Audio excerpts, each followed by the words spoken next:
Let's not meet. The man on my patio. Warning, long post, but I recommend you to read it all. Okay, so this happened when I was around 9 years old, 25 now, and it's something I will never forget. It gives me goosebumps to this day. I live in a terraced house, 4 houses combined, and my neighbors and I each have our own little patio. There's a small road 10 meters from my yard where people do their Sunday walks and so on. Only a small fence separates my small yard and patio from that road.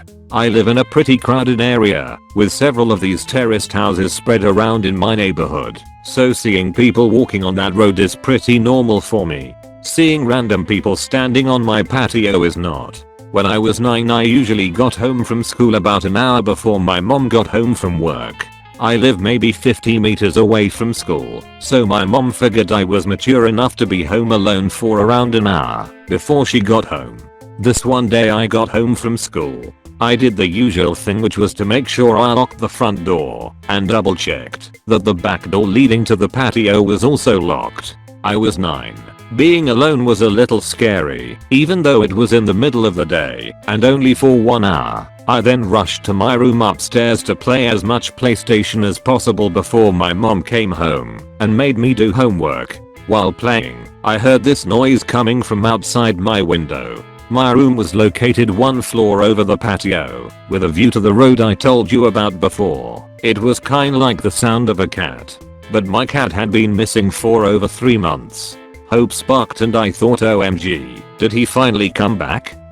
I ran downstairs to check if it was my cat, but the sight that met me gives me goosebumps just writing this. There was a guy standing on my patio. A tall guy with black hair covering half of his eyes, making him look like a male version of the Ring women or something. I could hear him making high-pitched sounds, almost like a cat meowing. A brown liquid was running down from his mouth, and I could see him spitting out my dad's stomped cigarettes. He was actually eating from the ashtray.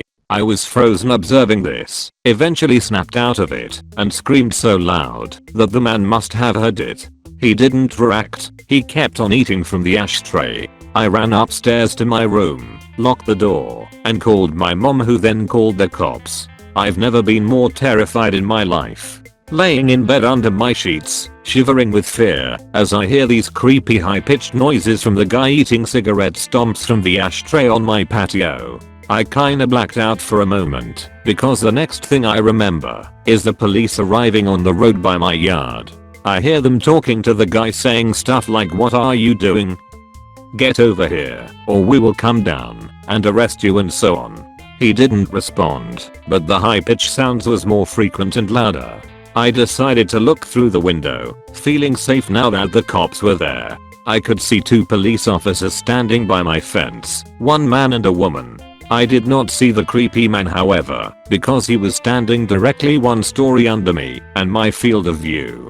The police jumped the fence, and I remember hearing the creepy guy screaming louder than anything I've ever heard before. He charged the female police officer with full force, and he fucking knocked her out cold. The male officer then immediately tased the guy, leaving him shaking on the ground, screaming still.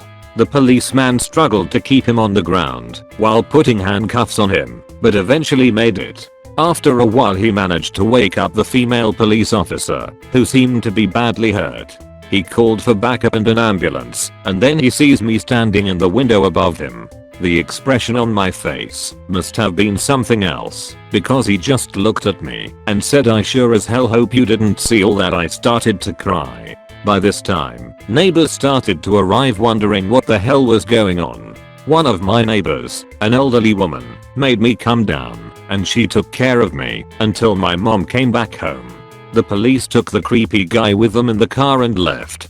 Before they left, they promised to come back and talk to us about what had happened. This is where the story takes an unexpected turn. The male police officer came back later that night and sat down with me and my mom to talk. He explained that the guy on my patio was actually diagnosed with severe autism. He had escaped a facility where mentally challenged people lived, located around 5 kilometers from where I live. He explained that the guy had actually been living in my house 5 years ago, but he had been forced to move when his mom His only caretaker died. The poor guy probably thought he would find his mom in my house. He missed the routines and he missed living there with his mom. The police had to move him from the house that time 5 years ago because he was extremely strong. From what I heard, he had extreme tensions in the body because of the autism, making his muscles grow stronger and stronger throughout the years. This was the reason he reacted the way he did when the police came this day. Still frightened, I told the police officer that he needed to make sure this would never happen again. He promised it wouldn't. After a few sleepless nights, my life got back to normal. The years went by and the guy didn't come back until 1 year ago. At this time my mom and dad had moved out. I bought the house from them and I'm still living there today. I was enjoying my morning coffee on the patio when I see this random guy stopping on the road by my fence. He just stands there looking at me. I look at him and give him a nod. And then I hear the high-pitched noises. Holy shit, it's him. His hair had turned grey, but the high-pitched sounds made me realize. My heart started racing and I instantly remembered the reason why he was back. I realized that he must have managed to escape again. Because I kept my cool a bit longer than when was 9. I started to realize how sorry I felt for the guy 16 years later, and he was back to look for his mom. I decided to carefully ask him if he wanted to come down to the patio. He instantly jumped the fence. I started to think he would knock me out, like he did to that police officer. He didn't. He smiled. He looked at me and smiled. I offered him to sit down. He didn't respond. I offered him to come inside. He started laughing. We went inside. His face lit up. Pure joy. He was home. It reminded him of the life he had with his mom. It almost made me tear up. All of a sudden he sat down in my couch, turned on my TV, and switched directly to the cartoons. I observed him for a while. He was just completely focused on the cartoons. I just wanted him to enjoy the moment, so I didn't say anything to him. I realized I had to call the facility to let them know. The caretakers arrived 10 minutes later. After a lot of convincing, he got back up, crying, and they went back to the facility. I called the facility 2 days later. We made a deal. His name is Tom, and I now consider Tom my friend. Every Sunday from the day he returned, Tom and his caretakers visit me to watch cartoons. They say it's the highlight of his week. It makes my heart warm. Now, for several years my thoughts were let's not meet. Guy on my patio eating from the ashtray. Now my thoughts are let's meet every Sunday to watch cartoons. My friend Tom. Great. Now I have something in my eyes. They won't stop watering. You are an awesome person. I met an autistic kid once while I was working as a furniture repair tech. I came to the house and the issue was the arm of their sofa was collapsed. It turned out that it was the autistic boy's favorite spot to sit, stand, lay, and jump on. I could have just walked out and said the customer had broken it and it wasn't covered under warranty. Instead I spent a few hours turning that sofa arm into the most sturdy and comfortable item of furniture in the entire house. Several 2x4s, thick foam padding, and longwood screws later, and that kid had the best spot in the house. It would have taken a sledgehammer to break that arm down again. After I let him roll my van windows down about 50 times, he really liked power windows. He gave me a hug and I left. His mother called me the next day and insisted I stop by the house as soon as possible. She wanted to thank me. I told her that wasn't at all necessary, but she was relentless. I stopped by on my way home and she forced. Seriously, I tried to decline. A $100 bill in my hand with tears in her eyes. I know I'm not a very good storyteller, but I love thinking about how I helped them out and how much they appreciated it. I just wanted to share. This gave me chills and brought me to tears. You're fucking awesome. I'm glad Tom has you in his life. Same here. Sometimes I feel like I'd give anything to turn back time and just watch summertime cartoons in my childhood home. With Tom's struggles and all he went through, no wonder he just wants the same thing. My sister works with severely cognitively delayed people as part of her nursing rotation, And one of the things she says is that the best way to keep them calm is to give them something they can hold on to mentally. They like routine because when you have a lot of problems adapting to changing situations, either because of an actual cognitive delay or more commonly because you're not delayed, you're just not very good at thinking outside your understanding. A routine is something that's mapped out, where every situation has been explored, where you know what you're getting. The whole rest of the world is scary and might hurt you, and you don't think fast enough to avoid the hurt. But routines are safe, and when you feel safe, you can finally feel able to stop being scared enough to feel happy. So for Tom, it's not just going to be about nostalgia, it's going to be about giving him back something safe that he knows and that he can do without worrying about the limitations in his head. And when he feels safe is the only time he feels happy, because it doesn't feel scary anymore. He's doing what he knows, and that's good. It's also why family deaths hit these people extra hard. They have safe people who they know and understand at least a little, certainly more than anyone else in their lives. They form strong bonds with these people because they can't form bonds easily with others, and those bonds are part of their routine, part of their safe activities. Other people are scary because people with this level of either autism and/or cognitive delay see others as basically statues that move. No facial expressions, no vocal tones, no body language. To them, we are completely closed books. Anything that's not explicitly told to them, but rather is conveyed through things like intonation, body language etc., is essentially non-existent. That makes other people incredibly scary. Imagine that everyone around you was a walking mannequin who could suddenly do something to you at any time, and you'd have no way of predicting it. You'd be scared of people too. So those people they do understand are safe people, and they form incredibly tight bonds to them, because without those people, they are going to struggle hard to survive in this world of mannequins. So when their safe people die, or are otherwise unavailable, it's a serious issue. They stop being able to trust anyone, because everyone is so scary to them, that they go into fight or flight response almost immediately. They don't know if they are going to upset you, and because they tend to get physical when upset very quickly, they assume you will do the same. They are scared that if they upset you, you'll hurt them, and so everything they do is designed to, at least in their mind, make things safer. When confronted with breaking a routine that used to be safe but now doesn't work, for example going to mum's house on Sunday, but now the police have shown up, they panic and try to do the routine even more, so that the scary thing goes away. It becomes a lot easier to understand people like this when you realize that they live in a world that's divided into fear and safety, and almost everything and everyone they meet is firmly in the former category. My brother saw a ghost as a kid. 2 decades later, I realized what he actually saw. I was about 7 years old, my brother about 10. It was well past our bedtime when our mom woke up off the couch to put us to bed. Our dad worked construction out of town back then, so it was often just us 3 at the house for weeks at a time. Up the stairs, and to the immediate right, was our parents' bedroom.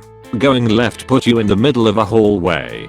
Taking another left down that hallway led to my brother's room. The opposite end was my room, which was also across the hall from our upstairs bathroom. At either end of the hallway are window doors we always kept locked and rarely used. The door on my end led to a balcony overlooking our front yard, and the door on my brother's end opened to our back porch. The house kinda leans into a small hill. My brother and mom both had a habit of waking up in the middle of the night to use the bathroom. I only knew this because I was always a light sleeper and they just couldn't help flushing with the door wide open. This night, however, my brother stopped on his way to his room and came back towards the bathroom. I'm gonna try to pee before I go to bed. The past few nights I've been too afraid to walk to the bathroom. I keep seeing a man wearing stripes at the end of the hallway. I don't know if my mom wrote it off as my brother telling ghost stories to try to scare me, or if she was already half asleep and didn't catch it, but she didn't react at all to my brother's confession. I, on the other hand, was terrified by it. The fear of seeing a ghost like that at the end of the hallway or through the windows is the reason I started running from the stairs to my bedroom at night. Years later, when I was about 18, my mom and I were having a conversation in her car about a dog we had for a very short time when I was little. We were sharing stories about Maximum's tendency towards destroying my shoes and other unruly behaviors when my mom blurted out, "Do you remember that time I opened the front door for the cops and Maximum ran inside to the kitchen and started tearing open that big bag of dog food we had?" This really caught me by surprise because in all the years I lived in that house we never once called the cops, gun owner family in a quiet rural WV neighborhood, etc. I asked her what she was talking about, and she looked equally surprised, as if she had just revealed something by accident. "Oh, that's right. I never told you, because you were too young at the time. One night, I woke up hearing noises outside my window, and when I looked I saw a man staring into my bedroom." She went on to describe how turning on the lights caused him to take off running, and how she grabbed my dad's pistol before calling the cops. I can't remember all the details I gave them when they showed up. Tall white male, wearing a striped shirt and jeans, short dark hair, something like that. They said it matched the description of man they were looking for in the area. It turns out he had escaped from jail on a murder charge. Now, I know it sounds so obvious hearing those two stories back to back, but it wasn't until a few years ago, in my mid-20s, that I pieced together that my brother had unknowingly warned us about a murderer who spent multiple nights casing our home. Wait, was he in your house? Since your brother said he was at the end of the hallway, not in a window? He just said at the end of the hallway, where Op noted that there was a window. So I'd say it doesn't sound like he was in the house. It had to be through the window. I definitely remember him saying at the end of the hallway because it painted a horrible image for me as a kid, but it must have just been poor wording. Also, I detailed the layout of the hallway and the doors, but forgot to mention there's no way up to the balcony on my end other than through that door. This means my brother had to see him through the door right next to his room on his way back from the bathroom. I say this all with uncertainty because I've never actually told my brother the story our mom told me. I just asked him if he remembered the man in stripes, but he said he only vaguely remembers. He has an awful memory. Recently, I've been wanting to tell him the full story to see if it jogs his memory, which is why I posted it here. I'll post an update here if that happens. Oh wow. Sorry for the lack of updates so far. I've been super busy / sick this week and totally didn't expect this story to get as much attention as it did. I spoke with my mom and brother separately about the stories. First, my mom corrected my memory about what she found out from the police. It wasn't someone that had escaped, rather the description fit a suspect in an ongoing murder investigation. I'm honestly not sure if that makes it better or worse. Also, my brother already knew about my mom's story. He still can't remember much about how he saw the person, but it sounds like it scared him as much as the story did for me when we were kids. He said he's probably suppressing the memory, and I can't tell if he's joking about that or not. My brother did remind me of a piece of the story I didn't know was related. For the week after my mom called the cops, our older cousin brought a shotgun and stayed with us until our dad returned. Of course, at the time, I didn't know why he was staying with us. I mentioned this to my mom, and she told me a detail I didn't know. Our cousin, who was sleeping in my brother's room, set up a makeshift alarm system with some string and bells on the door in case anyone came around again. A string, some bells, and a shotgun. Affordable home security in the 90s, I guess. The funny part about my cousin's makeshift alarm story is that it led to my mom revealing another detail in my life I never knew about. For as long as I can remember, that door, which was replaced several years ago, had a rope loop of Christmas bells around the knob. The sound of those bells is burned into my memory because they would jingle anytime someone opened the door, and my mom would always check that door before going to bed. As I got older and started doing more work around the house, I would have to use that door a lot and would get annoyed by it falling off every time I opened the door. I remember getting frustrated and throwing it in a closet once or twice, but my mom got upset and made me put it back. She said our cousin's alarm system gave her the idea to leave those Christmas bells on the door year round. Anyways, we never got more information about the investigation, but we also never had any incidents like that again, so that was good enough for us. Sorry if that's not as much detail as you were hoping for, but hopefully that gives you enough of a picture. I probably won't bother my family about this again, but I appreciate all the kind words said here, and I'm glad you enjoyed my story. What was she planning to do to me? One time I went to the bar with one of my friends. I had just turned 21, so I haven't been to much bars up to that point. My friend was drinking on the way to the bar, so he was already pretty drunk when we got there. When I sat at the bar, a cute girl came and talked to me and my friend. She said her name was Candice, and I noticed she had really bright red hair. I assumed she dyed it. It was pretty, but unnatural. Anyways, this girl was flirting with me and my friend. She could tell my friend was already very drunk. To be honest, I played along, like I was drunk already too, since it seemed to be working for my friend. I didn't know if she was just trying to get free drinks, so I told her we didn't have much money. She offered to buy us drinks. She kept buying us drinks, and I started to get confused as to who she liked between me and my friend. My friend went to the bathroom. Before he came back, he was kicked out by the bouncers. He was too drunk. Candice and I went outside with him. She kept telling him to go home with her. He was so out of it, he could barely answer her. I told her he was too drunk and that I couldn't let him go anywhere. I didn't want him to wake up hungover in some random house with no car and no idea what happened. Candice kept pushing it, saying that she would take care of him, but I told her no, because I had to stay with him. I was more sober than him. He was my responsibility. I told her the only way he was going anywhere was if I tagged along. I assumed she thought that I was jealous or cock blocking, but my friend could barely stand and lost interest in Candice already at that point. She immediately started flirting with me and offered to get my friend a taxi to drive him home and said we could go to her place alone. At this point I had a few drinks and I was pretty buzzed, so I agreed.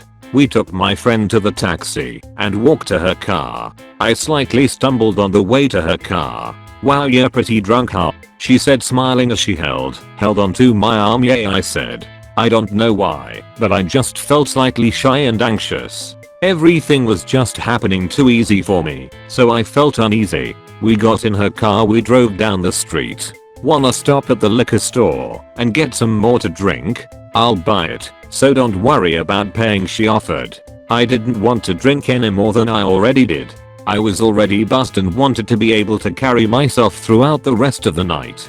Sometimes I made myself look stupid when I'm drunk, so I didn't want to ruin anything with Candice more than I already did earlier with telling her my friend was too drunk. I told her I was already drunk enough, but she insisted.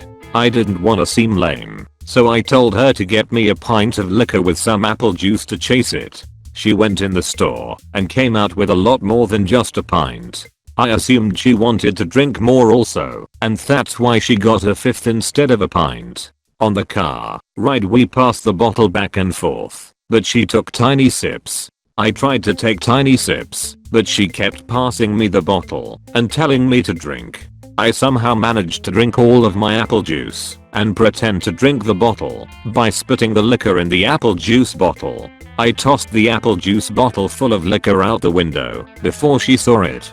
I didn't want her to know I was acting drunker than I was. She actually believed I was sloppy drunk when I was simply buzzed. I took a couple more sips of liquor and finished the bottle. Throughout the car ride I called her the wrong name a couple of times to get a reaction out of her. She didn't react to it. She just kept letting me call her Collar without correcting me. For some reason I thought she lied to me about her name initially. We drove up to her house. I pretended to trip and stumble into her front door. She helped me walk inside by holding me up. She opened her front door, which was unlocked. We walked in her house. She closed her front door and then locked it. I thought that was strange, but assumed she didn't want anyone walking in on us. I told her that I had to use the bathroom. I walked into her bathroom, locked the door, and looked in the mirror. I just felt strange. I felt like something was off. I felt myself becoming more drunk from finishing the bottle earlier. I turned on the sink to make noise and made myself puke up the liquor I drank. I flushed and went to the sink and started drinking the tap water out of my hands to sober up. I just didn't want to be drunk, but I still wanted to hook up with Candice, so I wanted to pretend to be drunk. I turned the sink off and I could hear her talking to someone. He's drunk as hell. He can barely stand up. You do it. Who was she talking to? And do what? I walked out of the bathroom and into the living room. The moment I stepped into the living room, I saw her walking into another room. All I could see was the back of her head, that strange very bright red hair go into another room. I didn't see her face or anything. I just saw her kind of walk fast into the room. The living room was pretty dark. Hey, where you going? I slid like I was drunk. She walked back into the dark living room and up to me. Let's go in my room, she said. I looked at her bright red hair and then into her eyes. They were different. Her face was different. It was another girl with the same hair. That's when I realized it was another girl with the same wig on. It was a wig the whole time. She had changed it with the girl from earlier for whatever reason. My heart felt like it stopped. But I tried to look like I had no idea it was a different girl. I kind of smiled at her and told her I just needed to use the bathroom one more time and told her sorry I was so drunk. She said it's fine, just hurry up, and there I went into the bathroom and locked the door. I heard her whisper something to someone again. This time I think I heard a male voice whisper back. I honestly didn't concentrate on listening to exactly what she said. Something sketchy was going on and I had to get out of that house. I opened the bathroom window and jumped straight out of it and ran faster than I have ever ran in my life. I didn't look behind myself or anything. I just ran through the backyard, jumped the fence, ran through someone else's backyard, hit a road, and ran toward the main road. I kept running down the main road until I saw a Star CVS. I ran into the CVS and stood straight at the front of the store in front of the camera. I called a taxi and went home.